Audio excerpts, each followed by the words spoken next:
Good afternoon students. कल मैंने आप लोगों को हिंदी व्याकरण में पाठ 9 वचन के बारे में समझाया था।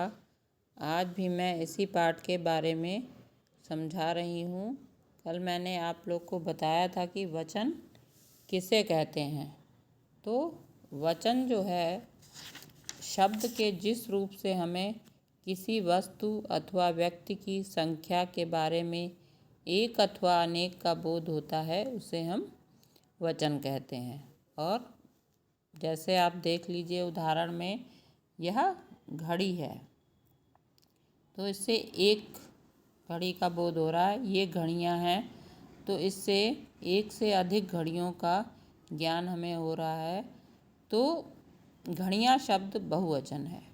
यह गेंद है, इससे एक गेंद की संख्या का बोध हो रहा है। और ये गेंदें हैं, इसके द्वारा हमें जो है अनेक गेंदों का ज्ञान हो रहा है। तो इस तरह से वचन जो हैं वो हमारे दो प्रकार के होते हैं, एक वचन और बहुवचन। तो कल मैंने आप लोगों को यह भी बताया था कि शब्द के जिस रूप से किसी वस्तु अथवा व्यक्ति की संख्या में एक अथवा अनेक होने का बोध होता है उसे हम वचन कहते हैं। शब्द के अगर वचन के भेद देखे जाएं तो वो दो होते हैं, एक वचन और बहुवचन। एक वचन क्या है? शब्द के जिस रूप से किसी वस्तु व्यक्ति अथवा पदार्थ के एक होने का ज्ञान हो तो उसे हमें एक वचन कहते हैं। जैसे उदाहरण के लिए केला, संतरा, मेज, कॉपी, टोपी, मुर्गा, लड़की, ये सब क्या हैं? इनसे हमें उनके एक होने का ज्ञान हो रहा है, इसलिए ये एक वचन है। बहुवचन शब्द के जिस रूप से ज्ञात हो किसी व्यक्ति वस्तु के अनेक होने का, उसे हम कहते हैं बहुवचन। जैसे केले, संतरे, मेजें, कॉपियाँ, टोपियाँ, मुर्गे, लड़कियाँ आदि। बच्चों, ये कल मैंने आप लोगों को बताया था कि वचन के दो भेद होते हैं, एक वचन और बहुवचन। अब वचन की पहचान कैसे की जाए कि ये एक वचन है या बहुवचन है। तो वचन की पहचान मुख्यतः दो प्रकार से की जाती है बच्चों। एक होती है संज्ञा अथवा सर्वनाम शब्द से और दूसरी है क्रिया शब्द से। संज्ञा अथवा सर्वनाम शब्द से, जैसे यदि हम इन वाक्यों को पढ़ें, कुत्ता भौंक रहा है, मैं टीवी देख रहा हूँ, वह खेल रहा है।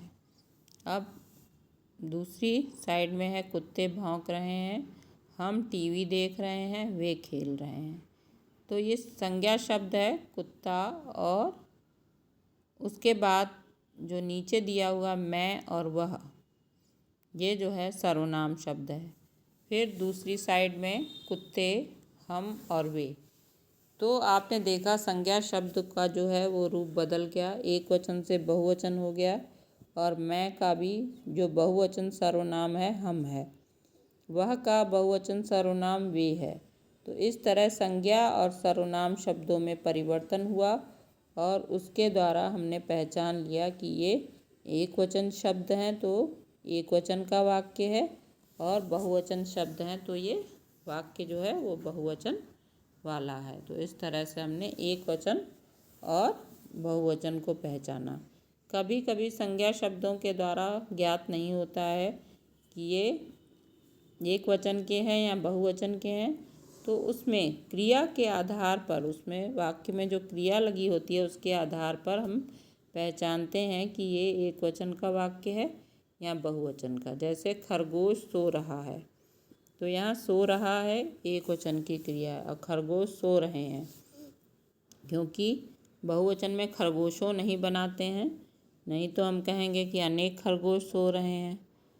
तो इसलिए यहाँ पर खरगोश सो रहे हैं क्रिया के आधार पर, जो क्रिया लगी थी सो रहे हैं, उसके आधार पर हमने पहचाना कि ये वाक्य बहुवचन का है। बालक दूध पी रहा है या बालक दूध पी रहे हैं, तो हमने क्रिया के आधार पर पी रहा या पी रहे के आधार पर पहचाना कि ये वाक्य जो है एक वचन का कौन सा है और बहुवचन का कौन सा है। तो इस प्रकार जो है क्रिया के आधार पर या संज्ञा अथवा सर्वनाम शब्द के आधार पर हम पहचानते हैं कि वाक्य जो है वो एक वचन का है या बहुवचन का है। कुछ शब्द जो बच्चों होते हैं हमेशा बहुवचन में ही प्रयोग होते हैं, जैसे आंसू, दर्शन, प्राण, बाल, लोग, हस्ताक्षर, होश आदि जो शब्द हैं ये हमेशा बहुवचन में प्रयोग किए जाते हैं। जैसे पिता की दुर्घटना के बारे में सुनकर राम के होश उड़ गए, तो होश उड़ गया नहीं कहेंगे, उड़ गए। और खेलते खेलते उस बच्चे को चोट लग गई और उसके आंसू निकल आए, तो आंसू भी जो शब्द है ये बहुवचन में ही प्रयुक्त होता है। आंसू निकल आया नहीं कहते हैं, निकल आए। मेरे पिताजी ने मेरे रिपोर्ट कार्ड पर हस्ताक्षर कर दिए, तो हस्ताक्षर शब्द भी बहुवचन है। इन शब्दों को हमेशा हम बहुवचन में ही प्रयुक्त करते हैं। कुछ शब्द ऐसे भी होते हैं बच्चों जो सदैव एक वचन में प्रयुक्त होते हैं, जैसे वर्षा, आकाश, पानी, घी, रेत, सत्य, झूठ आदि। ये शब्द हमेशा बच्चों एक वचन में प्रयुक्त होते हैं, जैसे आज वर्षा हो रही है या कल वर्षा हुई थी, तो इसमें एक वचन क्रिया लगी है, इसलिए वर्षा शब्द जो है हमेशा एक वचन में ही प्रयुक्त होता है। आकाश में पक्षी उड़ रहे हैं। आकाश में, आकाश जो है पूरा बच्चों देखने में एक ही दिखाई पड़ता है और इसे सदैव एक वचन में ही प्रयुक्त किया जाता है। आकाशों में नहीं कहते हैं, हमेशा आकाश में पक्षी उड़ रहे हैं या आकाश में इंद्रधनुष दिखाई दिया। तो इस तरह से बच्चों ये शब्द जो हैं वो सदैव एक वचन में प्रयुक्त होते हैं। अब बच्चों एक वचन से बहुवचन बनाने के कुछ नियम भी होते हैं बच्चों। तो एक वचन से बहुवचन बनाने के लिए हमें अकारांत स्त्रीलिंग जो शब्द होते हैं उनके अंत में ऐ जोड़ देते हैं, जैसे पुस्तक से पुस्तकें, सड़क से सड़कें, संदूक से संदूकें, गाय से गायें। अब कुछ आकारांत जो स्त्रीलिंग शब्द होते हैं जैसे बाला, और इसमें ऐ जोड़ के पूरा ऐ जोड़ते हैं, तो उसमें मात्रा लगा के बिंदी लगाते हैं अकारांत स्त्रीलिंग शब्दों में।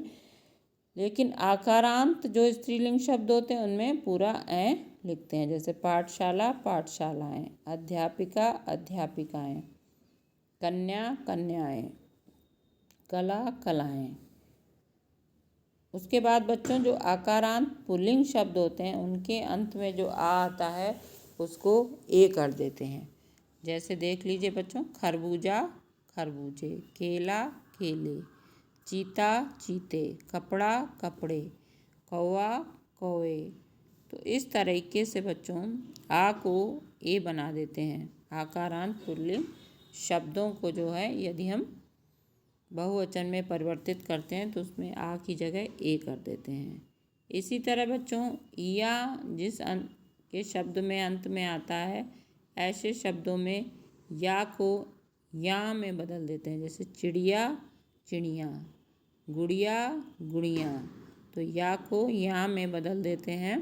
तो इस तरीके से बच्चों एक वचन से बहुवचन शब्द बनते हैं।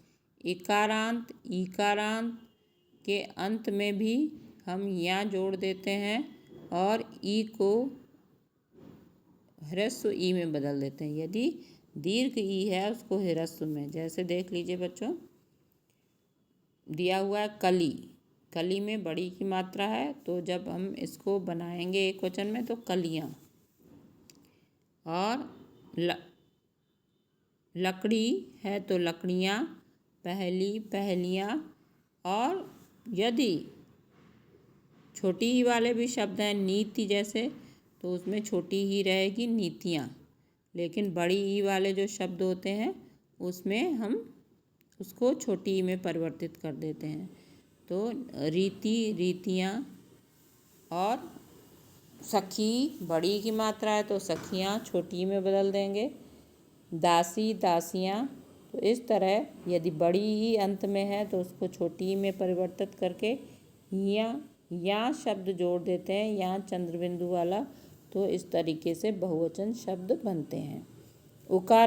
उकारांत और ओकारांत स्त्रीलिंग शब्दों के अंत में ऊ को और अ में ऐ जोड़ देते हैं। जैसे अब वस्तु है वस्तुएं, गौ गौएं, धेनु धेनुएं, लेकिन यदि बड़ा ऊ है तो उसको छोटा ऊ में परिवर्तित कर देते हैं। वधू वधुएं, तो इस तरीके से बहुवचन बनाते हैं बच्चों। कुछ शब्दों में गण वर्ग जन लोग वृंद जोड़कर बहुवचन बनाए जाते हैं। जैसे छात्र पढ़ रहे हैं या छात्र पढ़ रहा है, ऐसे वाक्य बनाते हैं। यहाँ छात्रगण पढ़ रहे हैं। और आप लोग आए, आप शब्द एक वचन, आप आए हैं या आप लोग आए हैं, लोग लगा देने से बहुवचन बन गया बच्चों। अध्यापक गण आए हैं, तो गण वर्ग जन लोग और वृंद जोड़कर भी बहुवचन शब्द बनाए जाते हैं। जिन शब्दों के अंत में जाति अथवा दल का प्रयोग होता है उनका प्रयोग सदैव एक वचन में होता है। जैसे हम कहें मजदूर दल आया है, ठीक है, लेकिन जब संबंध सूचक संज्ञाएं होती हैं तो उनका प्रयोग दोनों वचनों में होता है। जैसे गुरु आए हैं या गुरुजन आए हैं, ठीक है। तो बच्चों कुछ आदर्श सूचक और संबंध सूचक शब्द होते हैं जो दोनों रूपों में प्रयोग किए जाते हैं, एक वचन में भी और बहुवचन में भी। तो ये था बच्चों आपका वचन पाठ, जिसके बारे में मैंने आपको समझाया, और इससे संबंधित प्रश्न उत्तर भी मैं भेज रही हूँ बच्चों, उसे आप लोग लिख लीजिएगा। इसके बाद भी यदि इस पाठ से संबंधित कोई परेशानी या समस्या आती है तो आप मुझसे पूछ सकते हैं बच्चों। धन्यवाद।